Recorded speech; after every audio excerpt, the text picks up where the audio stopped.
नाज़रीन, मेरे साथ इस वक्त प्रोग्राम में ब्रिगेडियर रिटायर्ड मसूद अहमद खान साहब और इंटरनेशनल अमूर के माहिर हैं अहमद हसन साहब, वो भी मौजूद हैं।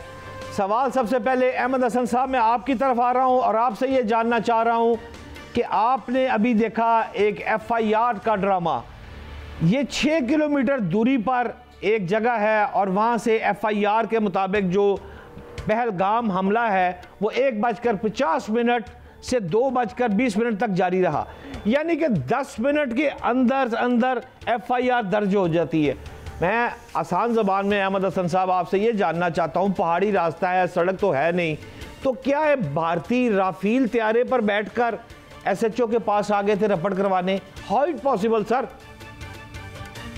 जी बिल्कुल, इट वाज नॉट पॉसिबल। वही बात है, यहाँ पे सवाल किया जाता है कि ये इंडिया ने ये फॉल्स फ्लैग ऑपरेशन करवाया और फिर अगला सवाल करते हैं कि फिर इन्वेस्टिगेशन क्यों नहीं करवाई।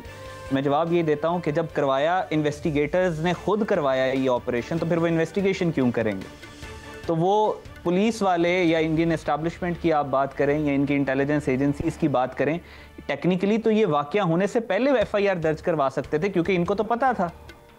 सो इस FIR की उतनी ही वैल्यू है जितनी इस बात की वैल्यू है कि मोदी एक अमन पसंद लीडर है। ये उसी तरह का झूठ है जिस तरह का ये है कि सूरज रात के वक्त निकलता है। सो इसके अलावा इसकी कोई और वैल्यू, कोई और हैसियत नहीं है। जो इस वक्त इम्पॉर्टेंट चीज़ है वो ये है कि इंडिया के आगे प्लान्स क्या हैं। ये FIR सिर्फ उन्होंने एक शोशा छोड़ा है, सिर्फ उन्होंने एक मीडिया गिमिक किया है, अपने जो मजमूम उनके मकासद हैं, जो उनके इनिशिएटिव्स हैं, जो उनके प्लान्स हैं, उससे अब अटेंशन डाइवर्ट करने के लिए एक भोंडा सा तरीका है। इसके अलावा इस FIR की कोई वैल्यू नहीं है। यानी कि अहमद हसन साहब, आपकी बात से मुझे ये समझ आ रही है कि ये जो हथकंडा इस्तेमाल किया है, आपसे ये भी जानना चाहूँगा कि इंटरनेशनल कम्युनिटी की तरफ से अभी तक कोई बयान सामने नहीं आया। क्या उनको भी इल्म है कि ये सारा खुद साख्ता एक ड्रामा है? देखें, इंटरनेशनल कम्युनिटी की अगर आप बात करते तो डिपेंड करता है कि आप किस मुल्क की बात कर रहे हैं। मिसाल के तौर पे कुछ ममालिक ने इसके ऊपर बयानात दिए हैं, जैसे अमेरिका ने, डोनाल्ड ट्रंप ने इस पे बयान दिया, इसराइली प्रेसिडेंट नेतन्याहू ने इस पे बयान दिया, CNN BBC के ऊपर इसके ऊपर खबरें चली, अल जज़ीरा के ऊपर भी इस पे खबर चली, लेकिन वो पाकिस्तान के हक़ में चली। बोस्निया के जो हुकूमत है उसने पाकिस्तान के हक़ में बयान दिया। तो डिफरेंट है इंटरनेशनल कम्युनिटी का टेक। लेकिन इस वक्त आपको इंटरनेशनल ऑर्डर जो इस वक्त दुनिया में इम्प्लीमेंटेड है, उसके मुताबिक आपको चीज़ों को देखना पड़ेगा। मैं आपको पुलवामा पे वापस लेके जाऊँगा। जब पुलवामा का अटैक हुआ, ड्रामा इन्होंने किया, तो उसके बाद पूरी दुनिया ने उसको कंडेम किया। पूरी दुनिया ने कहा जी हम इंडिया के साथ खड़े हैं। अच्छा, अब जब इंडिया ने बालाकोट वाला ड्रामा किया, पेलोड गिराया, पाकिस्तानियों ने इनको मार के गिराया नीचे, इनको लटाया अभिनंदन को, उसको जूतियां मारी, तो उसके बाद फिर पूरी दुनिया घुटनों के बल पाकिस्तान के पास आ गई कि नहीं जी आप सुलह कर लें और माफ़ी दे दें। तो इंटरनेशनल ऑर्डर काम ही ऐसे करता है। यहाँ पे बड़ा hard core brutal international order है। यहाँ पे कोई you don't get what you deserve. आप जज्बात की बिना पे, हक और सच की वजह से आप किसी के साथ खड़े नहीं होते। आप अपने फ़ायदे, अपने मफाद के लिए खड़े होते हैं। जहाँ पे इंटरेस्ट कन्वर्ज करता है तो आपको चीज़ें नज़र आना शुरू। अगर दुनिया का इंटरेस्ट इंडिया के साथ कन्वर्ज करेगा तो उनको लगेगा कि ये पहलगाम का जो अटैक है ये असली है। अगर उनका इंटरेस्ट कन्वर्ज नहीं करेगा, पाकिस्तान के ऊपर वो ये कोई अपनी जो सर्जिकल स्ट्राइक वाला ड्रामा करते हैं और बदले में पाकिस्तान इंडिया के अंदर 70 सर्जिकल स्ट्राइक्स करता है और इनकी आर्मी लॉसेज लेती है और इंडिया बैकफुट पे चला जाता है, तो फिर दुनिया पूरी कहेगी कि पाकिस्तान सच्चा था। This is the reality of the international order in which we are existing. दुरुस्त फरमा रहे हैं काबिल एहतराम ब्रिगेडियर साहब। आपने ये देखा होगा कि इस वक्त, मैं थोड़ा सा पीछे लेके जाऊं तो कायद-ए-आज़म की जो बसीरत थी वो दो कौमी नजरिए वाली बात फिर आज सच साबित हो गई है और कायद-ए-आज़म की पेशन गोई भी सच साबित हो गई है। मैं आपसे सवाल ये पूछना चाहता हूं कि अगर भारत के साथ हमारा मामला अगर और बढ़ता है तो उसके पीछे इसराइल भी खड़ा है ब्रिगेडियर साहब। इस महाज पर दो ऑप्शन जो आपके सामने आ रही हैं, एक तो आपका मुकाबला भारत से और उसके पिछले वालों से भी है, तो आपके पास क्या ऑप्शन होगी पाकिस्तान में? बहुत शुक्रिया भट्ट साहब। देखिए, मेरा ख्याल में सर जो आपने टू नेशन थ्योरी की बात की, तो यही चीफ ऑफ आर्मी स्टाफ ने जब ओवरसीज फाउंडेशन ने वहाँ पे खिताब किया तो उन्होंने वहाँ पे जोर दे के कहा कि टू नेशन थ्योरी बिल्कुल हकीकत है, हम और हिंदू अलग अलग हैं और हम एक कभी हो नहीं सकते हैं। तो प्रिसाइसली उन्होंने उस पर बड़ा जोर दिया है। सेकंड जो इम्पोर्टेंट चीज आपने हाईलाइट की है, दैट एक नेक्सस बन रहा है बिटवीन इंडिया एंड इजराइल, और इनका एक पास में रिकॉर्ड भी है। अगर आप देखें कि जब हम काहोटा एटॉमिक फैसिलिटीज पे हमला करने के लिए, उस वक्त भी इंडिया इजराइल की एक प्लानिंग बनी थी। उन्होंने आना था, गुजरात से जहाज उड़ने थे, उन्होंने स्ट्राइक करना था, वो पाकिस्तान को पता चल गया। 98 में हमारे जो एटॉमिक एक्सप्लोजन से पहले again there was a planning, फिर हमें पता चल गया था।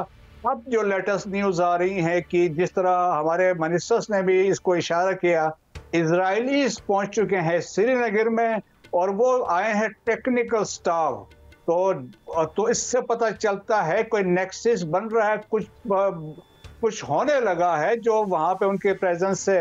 पास में देखे कि इजरायलीज जो Indian illegal occupied Jammu and Kashmir में आके वहाँ पे उन्होंने ट्रेनिंग भी दी थी उनके सिविल आर्म फोर्सेस को, पुलिस को, और फिर देखे ना जो फार्मूला कश्मीर में फॉलो हो रहा है वही सेटलमेंट वाला, डेमोग्राफिक इम्बैलेंस वाला, क्रॉसिटीज वाला, जेनोसाइड वाला वही मॉडल है, तो वो वहाँ पे कर रहे हैं। और फिर दूसरे देखें कि जो फेंसिंग हुई है पाकिस्तान इंडिया के जो बॉर्डर पे या LOC पे या वर्किंग बाउंड्री पे, उसमें कंसेप्ट है स्मार्ट फेंसिंग का, और वो उन्होंने इजराइल ने इनको दिया है। तो देखें इजराइल हर मौके पे उनके साथ है। So we can not rule out a possibility जिसमें इजरायली असिस्टेंस शामिल हो, जिसमें कोई इसमें स्ट्राइक्स वगैरह हो। तो पूरा पाकिस्तान ने बड़ा वाजे किया है। चीफ ऑफ आर्मी स्टाफ ने उसी कन्वेंशन में कहा था 13 लाख इंडियन आर्मी हमारे कुछ बिगाड़ सकी तो ये चंद 100 ये दहशतगर्द क्या कर सकते हैं। और पाकिस्तान ने एक वाजे मैसेज दिया है,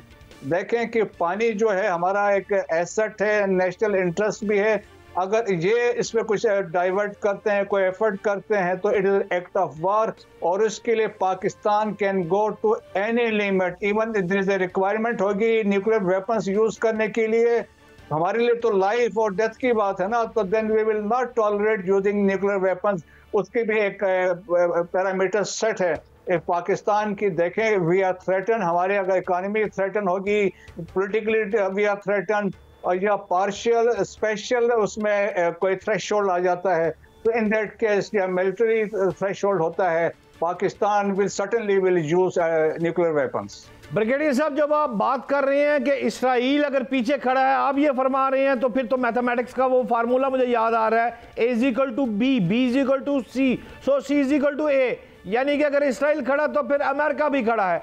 मैं आपसे ये फिर जानना चाहूंगा कि इस वक्त चाइना कहाँ खड़ा है, क्योंकि चाइना इस पोजीशन में है, अगर वो चाहे तो भारत को पानी के मामले में जिस तरह वो हमें कह रहा है उस तरह वो बहुत आसानी से उस पर दबाव डाल सकता है। चाइना कहाँ खड़ा है ब्रिगेडियर साहब?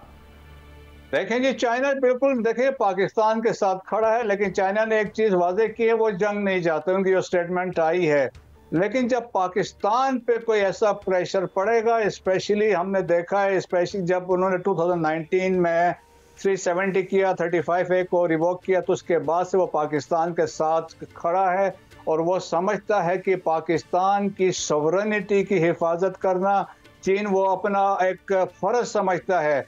और देखें, इंडियन थिंक टैंक्स भी मानते हैं कि अगर फ्यूचर कोई ऐसा वार होती है तो जो चाइना है, जो इलेक्ट्रोमैग्नेटिक स्पेक्ट्रम है या बाकी फैसिलिटीज है, नॉन काइनेटिक सपोर्ट जो है चाइना पाकिस्तान को प्रोवाइड करेगा।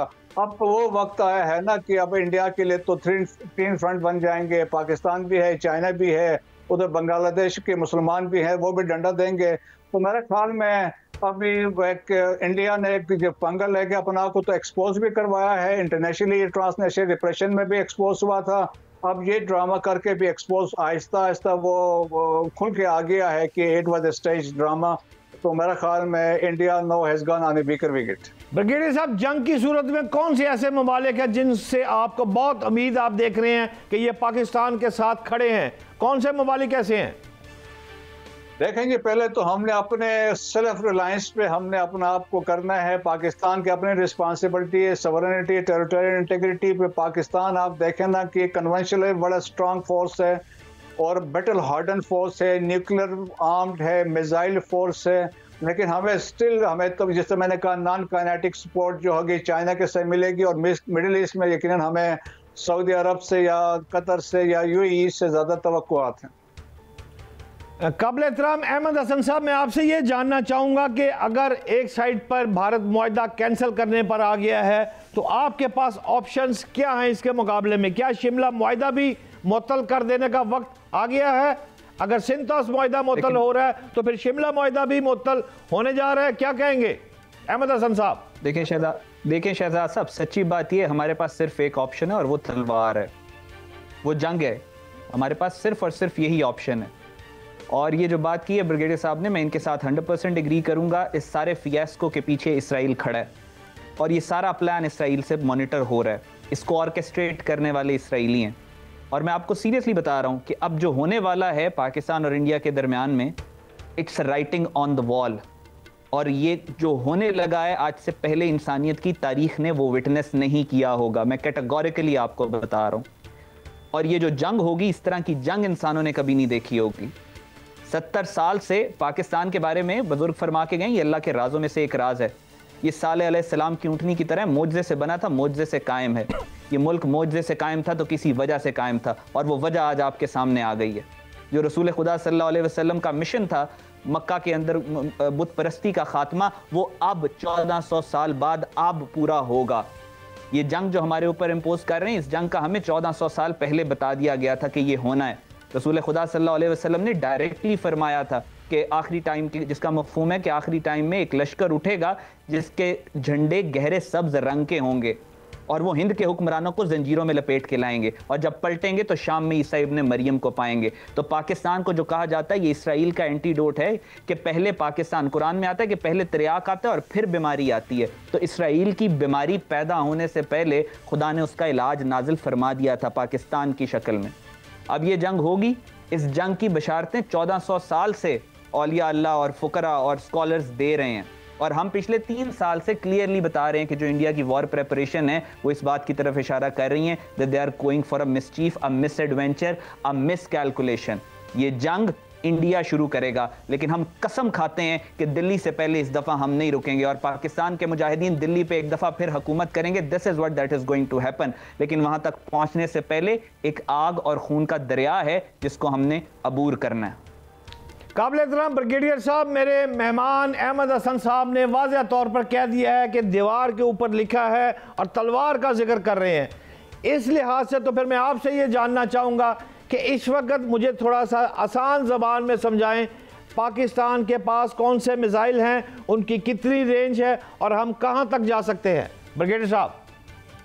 जी हाँ, देखें कि बिल्कुल ऐसा ही है। देखें कि हमने जब कहा कि हमने एक हार्ड स्टेट बन के भी आना है दुनिया के सामने, अब भी अपॉलॉजीज नहीं करनी है, बाईबंदी वाली बात नहीं है, चलो बैकडोर चैनल पर बात हो फलानी है।